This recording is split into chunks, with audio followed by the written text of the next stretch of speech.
Assalamualaikum warahmatullahi wabarakatuh. Perkenalkan, saya Septiana Putri Ramadhani dengan NIM 2530213041. Saya dari kelas 2B Akuntansi Syariah.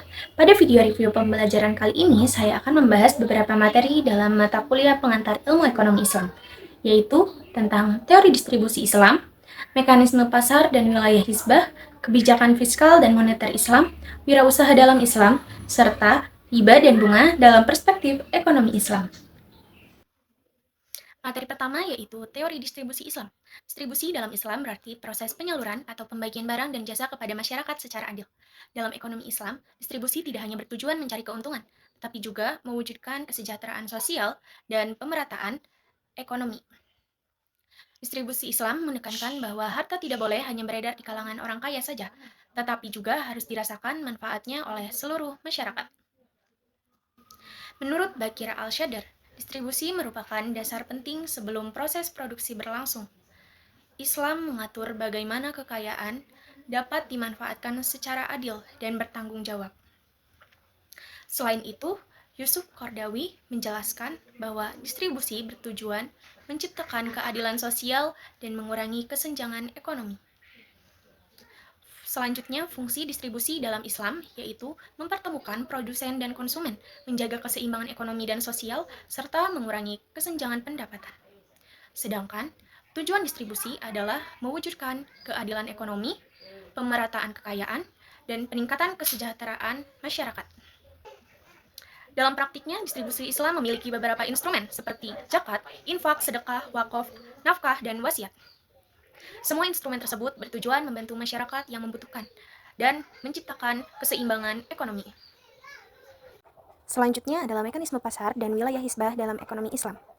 Pasar dalam Islam merupakan tempat bertemunya penjual dan pembeli yang harus dijalankan berdasarkan prinsip syariah, seperti kejujuran, keadilan, transparansi, dan tanggung jawab.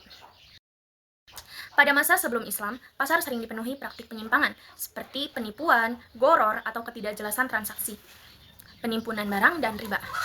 Setelah datangnya Islam, Rasulullah SAW melakukan reformasi pasar dengan menanamkan nilai moral dan etika dalam kegiatan ekonomi. Dalam Islam, harga ditentukan secara alami melalui mekanisme permintaan dan penawaran. Rasulullah SAW tidak menetapkan harga secara sepihak selama kondisi pasar berjalan normal.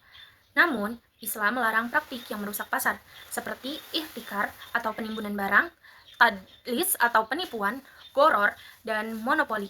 Selain itu, terdapat lembaga hisbah yang bertugas mengawasi aktivitas pasar agar tetap berjalan sesuai prinsip syariah.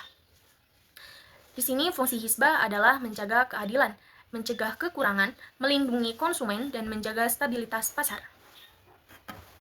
Materi selanjutnya yaitu kebijakan fiskal dan moneter Islam. Kebijakan fiskal merupakan kebijakan pemerintah dalam mengatur penerimaan atau pengeluaran negara. Dalam ekonomi Islam, kebijakan fiskal tidak hanya berorientasi pada pertumbuhan ekonomi, tetapi juga pada keadilan dan kesejahteraan masyarakat. Instrumen kebijakan fiskal Islam meliputi zakat, infak, sedekah, wakaf, kharaj, dan jizyah. Semua instrumen tersebut digunakan untuk menciptakan pemerataan ekonomi dan membantu masyarakat yang membutuhkan. Sedangkan kebijakan moneter Islam adalah kebijakan untuk mengatur jumlah uang beredar tanpa menggunakan sistem bunga, karena bunga dianggap mengandung riba. Sebagai gantinya, ekonomi Islam menggunakan sistem bagi hasil seperti mudharabah dan musyarakah. Selain itu, terdapat instrumen lain seperti sukuk, giro wajib minimum, dan sertifikat bank syariah. Tujuan kebijakan fiskal dan moneter Islami adalah menciptakan keadilan ekonomi, mengurangi kemiskinan, menjaga stabilitas ekonomi, dan meningkatkan kesejahteraan masyarakat sesuai prinsip syariah. Dan materi selanjutnya yaitu wirausaha dalam Islam. Wirausaha dalam Islam bukan hanya kegiatan mencari keuntungan, tetapi juga bagian dari ibadah kepada Allah Subhanahu wa Ta'ala. Islam mendorong umatnya untuk bekerja keras, mandiri, dan mencari rezeki yang halal. Rasulullah SAW sendiri merupakan pedagang yang jujur, amanah, dan bertanggung jawab. Karakteristik utama wirausaha Islam antara lain jujur, amanah, disiplin, kreatif, kerja keras, dan peduli terhadap masyarakat. Tujuan wirausaha dalam Islam bukan hanya memperoleh keuntungan duniawi, tetapi juga keberkahan dan ridho Allah Subhanahu wa Ta'ala.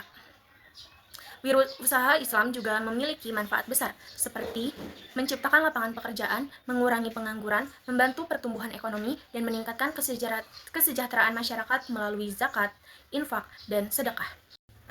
Materi selanjutnya yaitu riba dan bunga dalam perspektif ekonomi Islam. Riba merupakan tambahan dalam transaksi yang dilarang dalam Islam karena dianggap merugikan dan menimbulkan ketidakadilan. Dalam sistem ekonomi konvensional, bunga digunakan sebagai instrumen utama dalam transaksi keuangan. Namun, dalam ekonomi Islam, bunga dipandang memiliki kesamaan dengan riba karena memberikan keuntungan tanpa adanya risiko usaha yang seimbang. Islam mengajarkan prinsip keadilan dalam kegiatan ekonomi, yaitu keuntungan harus disertai dengan risiko. Oleh karena itu, ekonomi Islam lebih menekankan sistem bagi hasil dibandingkan sistem bunga.